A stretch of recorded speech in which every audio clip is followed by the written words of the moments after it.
നമ്മുടെ കർത്താവ് സർവശക്തനാ. ഹല്ലേലൂയ. അവന് പ്രവർത്തിക്കാൻ അധികം സമയമൊന്നും വേണ്ട. നിങ്ങൾ ഹൃദയത്തിലൊന്ന് വിശ്വസിച്ചാൽ മതി, വലിയ കാര്യങ്ങൾ യേശു നിങ്ങൾക്ക് വേണ്ടി ചെയ്യും. ഹല്ലേലൂയ. ഇന്ന് എനിക്ക് എറണാകുളത്ത് ഒരു വൺ ഡേ കൺവെൻഷൻ ഉണ്ടായിരുന്നു. അത് കഴിഞ്ഞാണ് ഞാൻ ഇവിടെ എത്തുന്നത്. ഞാൻ എൻ്റെ വചനം പ്രസംഗിച്ചുകൊണ്ടിരിക്കുമ്പോൾ കർത്താവിൻ്റെ ആത്മാവ് ഒരു മെസ്സേജ് നൽകി. ഇടതു ചെവിയുടെ ഒരു മെസ്സേജ് എനിക്ക് നൽകി. ഞാനത് അനൗൺസ് ചെയ്തു. ഇടതു ചെവിക്ക് കേൾവിയില്ലാത്തവർ അങ്ങനെയുള്ളവരൊക്കെ എണീറ്റോളാൻ പറഞ്ഞു. ഒരു ചേച്ചി, 4-5 പേര് എഴുന്നേറ്റു. ഒരു ചേച്ചി ഏറ്റവും ഫ്രണ്ട് ഇങ്ങോട്ട് വരാൻ പറഞ്ഞു. ഷൈല എന്ന അവരുടെ പേര് പറഞ്ഞത്. അവരുടെ വലത്തെ ചെവി കേൾക്കാം. ആ ചേച്ചിയുടെ ഇടത്തെ ചെവിക്ക് ജന്മന കേൾവിശക്തിയില്ല. ഞാൻ ചോദിച്ചു, എത്ര വയസ്സ് പ്രായമുണ്ട്? 55 വയസ്സ് പ്രായം. ഇടത്തെ ചെവിക്ക് ജന്മന കേൾവില്ല, വലത്തെ ചെവി നല്ലപോലെ കേൾക്കും. ആ ചെവി കൊണ്ടാണ് കാര്യങ്ങൾ നടക്കുന്നത്. ഭർത്താവുണ്ട്, 3 മക്കളുമുണ്ട്. ഞാൻ പറഞ്ഞു പ്രാർത്ഥിക്കാൻ പോവുക, ഇപ്പോൾ ആ ചെവി കർത്താവ് തുറക്കും. ഞാൻ വലത് ചെവിയിലോട്ട് എൻ്റെ വലത് കൈയുടെ വിരലുകൾ വെച്ചിട്ട് യേശുവിൻ്റെ നാമത്തിൽ ചെവി തുറക്കാനുള്ള ഒറ്റ പ്രാർത്ഥന കഴിഞ്ഞു. ഇടത്തെ ചെവി അടച്ചോളാൻ പറഞ്ഞു. ചെവി അടച്ചിട്ട് ഞാൻ മൈക്ക് പിടിച്ചു, സംസാരിക്കാൻ തുടങ്ങി. ചോദിച്ചതിനെല്ലാം ഉത്തരം പറഞ്ഞു. ഇടത്തെ ചെവി ആ നിമിഷം കർത്താവ് തുറന്നു. 55 വർഷമായിട്ട് ജന്മനാ കേൾവി ശക്തിയില്ലാത്ത ആ കാതിനെ കർത്താവ് ആ നിമിഷം തുറക്കുക. ഇന്ന് ഒത്തിരി സൗഖ്യങ്ങളും വിടുതലും അനുഗ്രഹങ്ങളും എല്ലാം അവിടെ കർത്താവ് കൊടുത്തു. ഹല്ലേലൂയ. നിങ്ങളുടെ രോഗമോ കടബാധ്യതയോ മക്കളുടെ കാര്യമോ എന്തുമാവട്ടെ, അവയ്ക്കൊരു ഉത്തരമുണ്ട്. വലിയ പ്രവൃത്തികൾ യേശു നിങ്ങളുടെ മധ്യത്തിൽ നിങ്ങൾക്ക് വേണ്ടി ചെയ്യാനായിട്ട് പോവുക. വിശ്വസിക്കുന്നവർ കരമടിച്ച് കർത്താവിനെ സ്തുതിക്കട്ടെ. ഹല്ലേലൂയ, ഹല്ലേലൂയ. ഒന്ന് കരമീട്ടി പിടിച്ചു പറഞ്ഞേ, യേശു അവൻ ഇവിടെയുണ്ട്. പറഞ്ഞേ, യേശു അവൻ ഇവിടെയുണ്ട്. യേശു അവൻ ഇവിടെയുണ്ട്. യേശു അവൻ ഇവിടെയുണ്ട്. എന്റെ കർത്താവ് ഇവിടെയുണ്ട്. എന്റെ കർത്താവ് ഇവിടെയുണ്ട്. അതുകൊണ്ട് അത്ഭുതങ്ങൾ ഇവിടെ നടക്കും. അതുകൊണ്ട് അത്ഭുതങ്ങൾ ഇവിടെ നടക്കും. എന്റെ കർത്താവ് ഇവിടെയുണ്ട്. എന്റെ കർത്താവ് ഇവിടെയുണ്ട്. അതുകൊണ്ട് അത്ഭുതങ്ങൾ ഇവിടെ നടക്കും. അതുകൊണ്ട് അത്ഭുതങ്ങൾ ഇവിടെ നടക്കും. ഹല്ലേലൂയ, ഹല്ലേലൂയ, ഹല്ലേലൂയ, ഹല്ലേലൂയ, ഹല്ലേലൂയ, ഹല്ലേലൂയ. Praise the Lord. ദൈവവചനമാണ് നമുക്ക് വിടുതൽ നൽകുന്നത്, സൗഖ്യം നൽകുന്നത്, അനുഗ്രഹിക്കുന്നത്. സങ്കീർത്തനം 86:10, നീ വാ തുറക്കുക, നിനക്ക് ഞാൻ ഭക്ഷിക്കാൻ തരാം. നീ വാ തുറക്കുക, നിനക്ക് ഞാൻ ഭക്ഷിക്കാൻ തരാം. നമ്മുടെ ആത്മാവിൻ്റെ ഭക്ഷണം ദൈവത്തിൻ്റെ വചനമാണ്. ഈ വചനം തന്നെയാണ് പരിശുദ്ധ മറിയത്തിൽ ഉദരത്തിൽ ഗർഭം ധരിച്ച് ഈ ഭൂമിയിൽ മനുഷ്യനായി പിറന്നു. ഇന്ന് ജീവൻ്റെ അപ്പമായിട്ട് നമ്മുടെ ഉള്ളിലേക്ക് വരുന്നത് വചനമായ ദൈവം തന്നെയാണ് അപ്പമായിട്ട് വരുന്നത്. നമ്മുടെ ആത്മാവിൻ്റെ ഏറ്റവും വലിയ ഭക്ഷണം എന്ന് പറയുന്നത് ദൈവത്തിൻ്റെ വചനമാണ്. നമ്മൾ ഓരോ ദിവസവും നമ്മുടെ ശരീരത്തിന് ആരോഗ്യം കിട്ടാൻ വേണ്ടി 3, 4, 5 തവണയൊക്കെ നമ്മൾ വയറ് നിറച്ച് ഭക്ഷണം കഴിക്കും, അല്ലേ? കഴിക്കല്ലേ? ഓ, എത്ര നല്ല മനുഷ്യരാ, ഭക്ഷണമൊന്നും കഴിക്കാത്തവരാ. ആരും ഒന്നും മിണ്ടുന്നില്ലല്ലോ. ഉവ്വ, എത്ര നേരം കഴിക്കാൻ പറ്റി? മിനിമം 3 നേരം. 4 മണിക്ക് ഒരു കടുകാപ്പി, കടി, അല്ലേ? അങ്ങനെയൊക്കെ ഇടയ്ക്ക് കിട്ടുന്നതൊക്കെ കുറിക്കും. എങ്ങനെയായാലും വൈകിട്ട് കിടക്കാൻ നേരത്ത് വയറ് ഫുള്ളായിരിക്കും.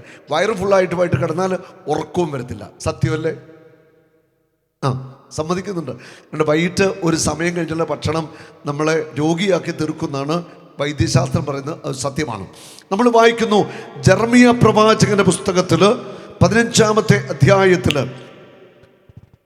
16-ാമത്തെ വചനം, അങ്ങയുടെ വചനങ്ങൾ കണ്ടെത്തിയപ്പോൾ ഞാൻ അവ ഭക്ഷിച്ചു, അവ എനിക്ക് ആനന്ദാമൃതമായി, എൻ്റെ ഹൃദയത്തിന് സന്തോഷവും.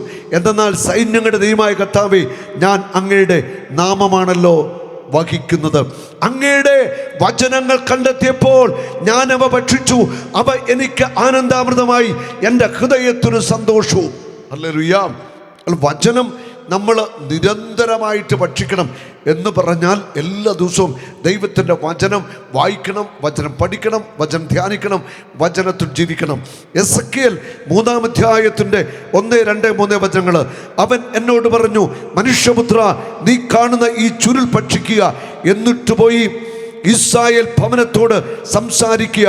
ഞാൻ വാ തുറന്നു, അവൻ ആ ചുരുൾ എനിക്ക് ഭക്ഷിക്കാൻ തന്നു.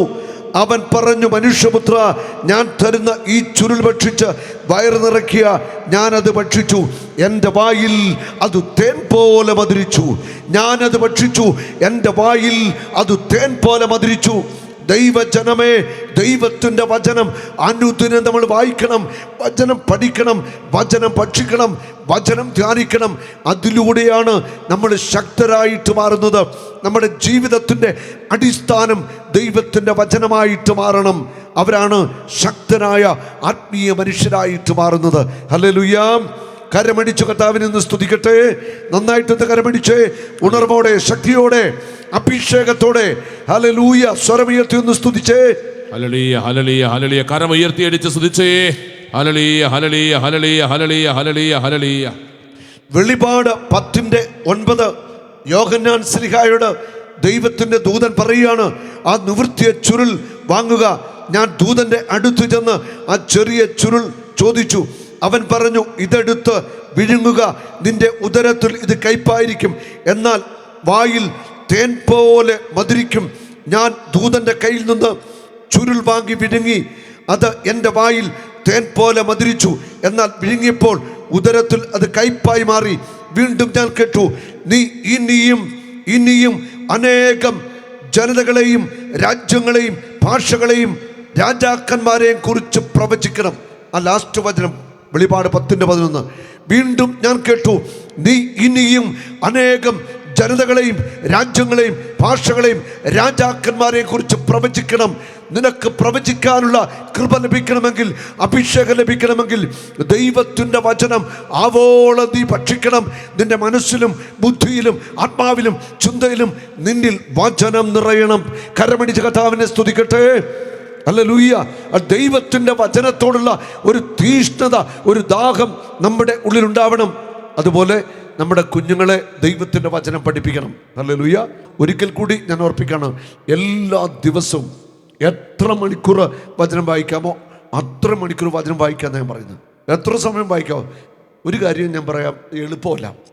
നിങ്ങൾ വായിക്കാനൊക്കെ ആഗ്രഹിക്കും, പക്ഷേ നിങ്ങളെ വായിപ്പിക്കാതിരിക്കാൻ സാത്താൻ എല്ലാ പണിയും ചെയ്യും. ചിലപ്പം സമ്പൂർണ്ണ ബൈബിൾ വായിക്കാനൊക്കെ തീരുമാനമെടുത്തു. ഒരു ദിവസം, 2 ദിവസം, 5 ദിവസം, ഒരാഴ്ചയൊക്കെ വായിച്ചു. ഒരു ഉൽപ്പത്തി തീർന്നു. അത് കഴിഞ്ഞ് അടുത്ത പുസ്തകം പുറപ്പാടിലേക്ക് വരും, കുറച്ച് വായിക്കും, പിന്നെ ഒരു മടി, കുറച്ച് കഴിഞ്ഞപ്പോഴത്തേക്ക് തീർന്നു. 10 അല്ലെങ്കിൽ 15 ദിവസം കഴിയുമ്പോൾ സമ്പൂർണ്ണ ബൈബിൾ വായന അവസാനിച്ചു, വായിക്കാനേ പറ്റുന്നില്ല. നിങ്ങളുടെ കുറ്റമല്ല, പിശാച് കരുതിയിരിക്കുകയാണ്. നീ വചനം വായിക്കരുതെന്ന് പിശാചിന് വലിയ ആഗ്രഹമുണ്ട്. കാരണം വചനം വായിച്ചാൽ നീ അനുഗ്രഹിക്കപ്പെടും. വചനം വായിച്ചാൽ നീ അസാധാരണ ദൈവശക്തിയുടെ മനുഷ്യനായിട്ട് മാറുന്നത് പിശാചിനറിയാം. അതുകൊണ്ട് പിശാച് വചനം വായിപ്പിക്കത്തില്ല.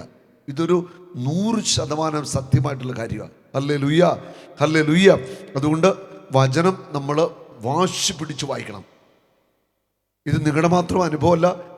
ശരിക്കും വാശി പിടിച്ച് വായിക്കാതെ വചനം വായിച്ച് അതിലേക്ക് വരാനായിട്ട് നമുക്ക് പറ്റില്ല. ഹല്ലേലൂയ. യേശുവേ നന്ദി, യേശുവേ സ്തുതി. Price the Lord. ഉള്ള വചനത്തോടുള്ള വലിയൊരു തീഷ്ണത ഉണ്ടാവട്ടെ. ഈ വചനം കേൾക്കുമ്പോഴും വായിക്കുമ്പോഴും അനുസരിക്കുമ്പോഴും ഒക്കെ നിങ്ങൾ അനുഗ്രഹിക്കപ്പെട്ടുകൊണ്ടിരിക്കുകയാണ്. കർത്താവിന് നമുക്ക് മഹത്വം കൊടുക്കാം. 2 കരങ്ങൾ ഉയർത്തിപ്പിടിച്ച് യേശുവിനെ ഒന്ന് വിളിക്കാം. യേശുവേ, വചനത്തിൻ്റെ അഭിഷേകം ഈ ജനങ്ങൾക്ക് നൽകണമേ. ഈ ഇടവകയിലുള്ള സകല കുടുംബങ്ങളും വചനം കൊണ്ട് നിറയട്ടെ. നാനാ ഇടവകളിൽ നിന്ന് വന്നിരിക്കുന്ന എല്ലാവരെയും സമർപ്പിക്കുന്നു. എല്ലാവരും വചനത്തിൻ്റെ അഭിഷേകത്താൽ നിറയട്ടെ. വചനം വായിക്കുവാൻ, പഠിക്കുവാൻ, ധ്യാനിക്കുവാൻ എല്ലാവർക്കും കൃപ ലഭിക്കട്ടെ. വചന വായനയെ തടയുന്ന, വചനം പഠിക്കുന്നതിനെ തടയുന്ന ദുഷ്ട ദുരാത്മാവിനെ, പൈശാചിക ശക്തിയെ യേശുവിൻ്റെ നാമത്തിൽ സഭയോട് ചേർന്ന് ബന്ധിക്കുന്നു. ലൂക്ക 10:19, എഫേസോസ് 6:12, ജോബ് 12:14 വചനത്താൽ യേശുവിൻ്റെ നാമത്തിൽ ദുഷ്ട പിശാചിനെ കാൽവരി കുരിശിൽ ബന്ധിക്കുന്നു. നിർവീര്യമാവട്ടെ. ദൈവജനത്തിന് വചനം വായിക്കാനും പഠിക്കാനുള്ള കൃപ ലഭിക്കട്ടെ. ആത്മാവിന്റെ അഭിഷേകം നിറയട്ടെ. കരമടിച്ചൊന്ന് സ്തുതിച്ചേ. യേശുവേ, ഹല്ലേലൂയ ഹല്ലേലൂയ ഹല്ലേലൂയ ഹല്ലേലൂയ ഹല്ലേലൂയ ഹല്ലേലൂയ ഹല്ലേലൂയ. യേശുവേ, praise the Lord, praise the Lord. ഒരു നാളും നീ അനാഥനല്ല, ഒരു നാളും നീ അന്യനല്ല, ഒരു നാളും നീ അനാഥനല്ല.